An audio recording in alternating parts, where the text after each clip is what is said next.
माया गावच्या बाजूनं 2 ते 3 लेकराची माय पयाली भाऊ. ते कुवाऱ्या पोट्ट्या संघ कशी पयाली तर हा व्हिडिओ पूर्ण पाय मी सांगतो तुले. माहिती आहे काय, तो जो पोरगा पयाला ना तो मिस्त्री होता घर बांधणारा आणि त्या बाईचं घरकुल बांधत होता तो.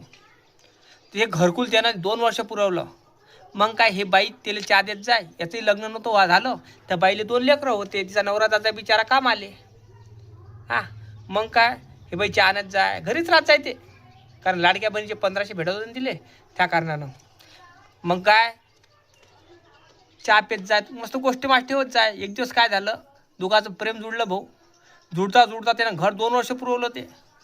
आता त्यानं पळून नेली म्हटलं ते पोरगी कायले बाई पळून नेली 2 लेकराची. आणि याचंही लग्न व्हायचं होतं.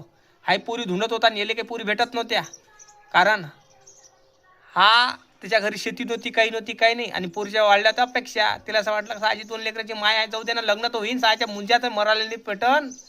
त्या कारणानं पळून नेलं भाऊ. 2 लेकराची माय पयाली कुवाऱ्या पोट्टे सांगा. तो पोट्ट होतं 26 वर्षाचं, ही बाई होती 32 वर्षाची. विचार करा, म्हणजे बायका वहिनी पाहून राहिलं, त्याला कुवारीच पोट्टे आवडून राहिले. म्हणून सांगतो भाऊ, बरोबर बोलून राहिलं ना. लाईक कर, चॅनेलला सबस्क्राईब कर. आणि व्हिडिओ पाहिला ना त्या पूर्ण, तर त्या गाव बाजूनं कोणी पयाले असेल तर नक्की कमेंट करून सांग. अशा बायका पाहत असेल तर नक्की कमेंट कर. आणि कुठपर्यंत व्हिडिओ पोहोचला हा सांग मला कमेंट करून.